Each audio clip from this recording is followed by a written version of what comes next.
Връщаме се обратно в студиото. Вече с присъствието на Иво Цанков в него и естественият въпрос, Иво, ми се струва в продължение на това видео. Ти колко ще платиш другия път да дойдеш?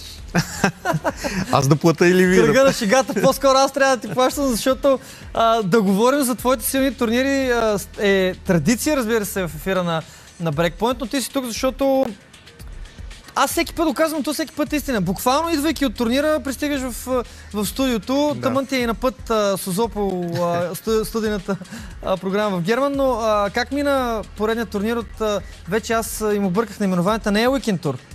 От Weekend Tour е, но турнира вече е част от класирането на Interactive Tennis на национално ниво. Пак загубих точки.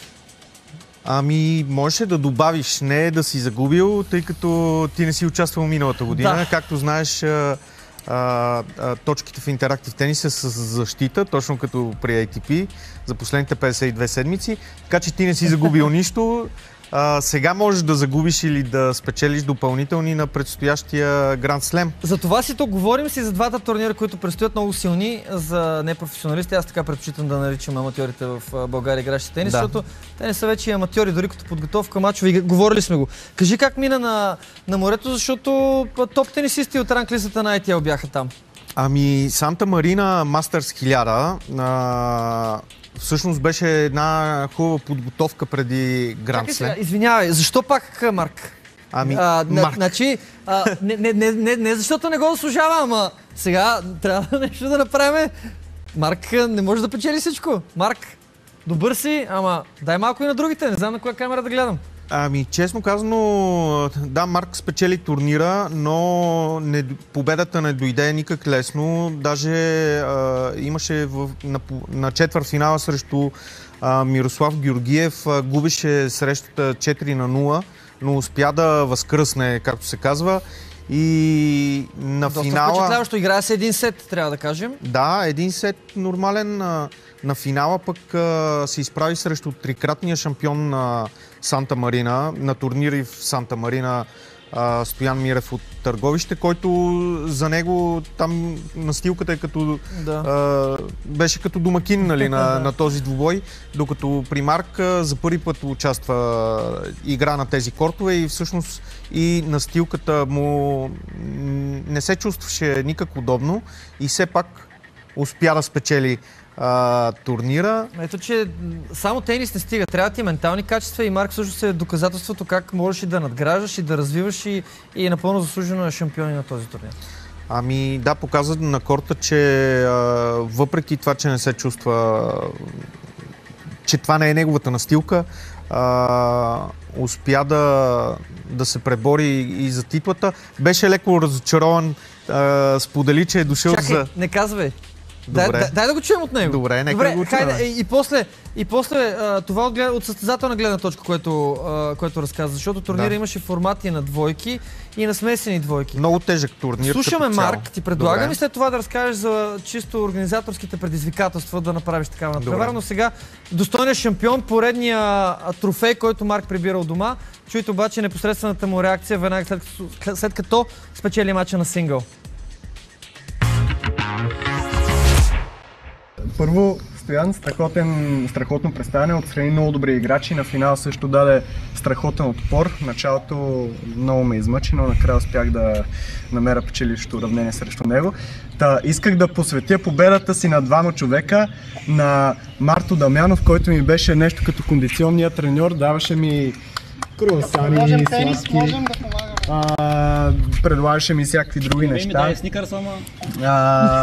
Бананче ми даде на партньорката ми на смесени двойки, с която също спечелихме турнира, Ваня Желязко, и тя също много ме подкрепяше и с храна. И на Миро Георгиев, който за жалост не успяхме да спечелим, исках хетрик да направя, само дубъл, но пък Миро две неща направи, даде ми голяма бутилка с вода, която до някъде може би ме опази от крампи. И второ, позволи ми да продължа на сингъл, защото на четвъртфиналите ме водеше 4-0, 40-0 и изигра една нещастна сервис мрежа, която обърна нещата, но може би ако ме питате дали предпочитам Миро да ме беше бил на сингъл и с него да спечелим двойките, може и по-скоро, нали, случай е по-добре за мен, така че съм доволен. Марк, за първи път си на уикенд турнир на Санта Марина. Да. Твоите впечатления, много силен турнир се получи. Много силен. Видях, Любен се завърна, не го бяхме виждали от супер много време, за което се радвам. За жалост не успях да играя с него. Имаше и други много силни играчи, като Стефчо Попдончев. Меси много силен уикенд. Не случайно е Мастърс, между другото. До сега мисля, че не е имал уикенд, който да е Мастърс и съответно привлече по-голяма аудитория, по-силни играчи, нивото беше по-високо и затова съм доста щастлив, че при дебюта си се увенчах с титла.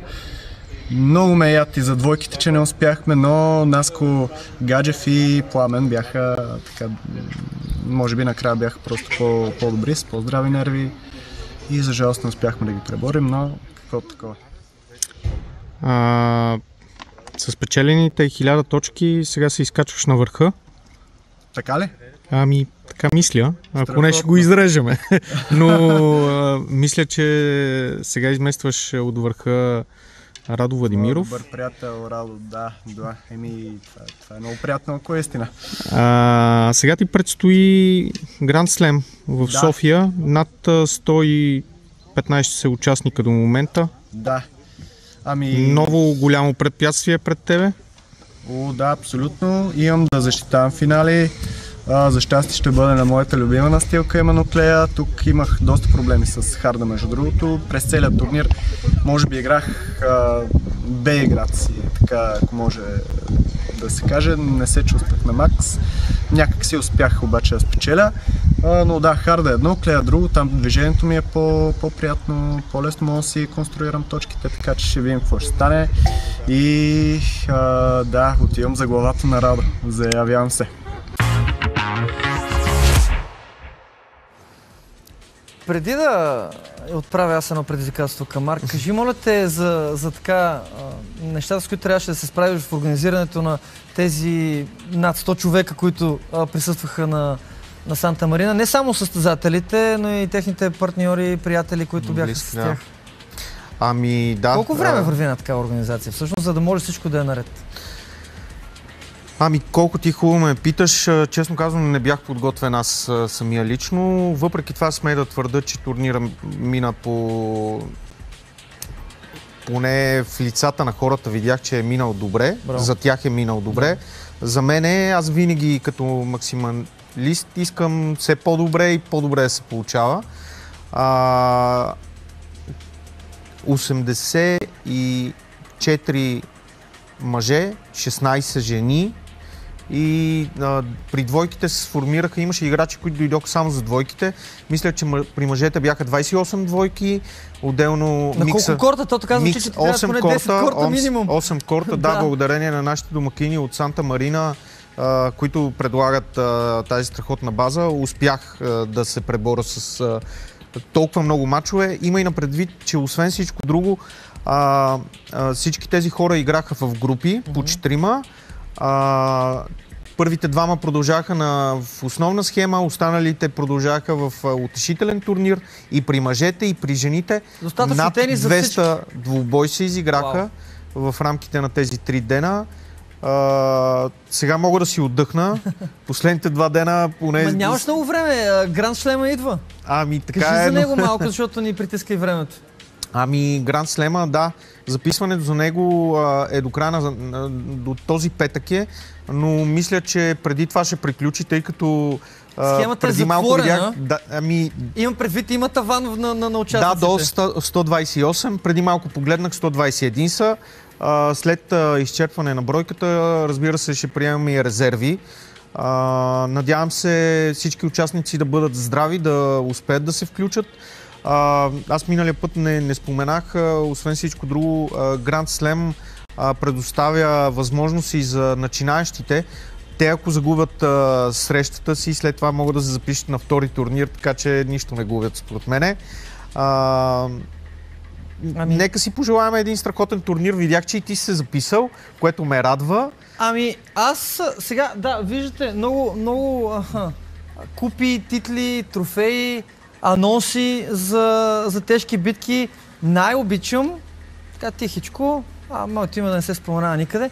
Аз не успях да се включа на Санта Марина, не защото нямах желание, а защото признавам ти, имам и един много сантиментален за мен турнир, който ми е много на сърце. Датите съвпаднаха. Естебан Опен, уважаеми зрители.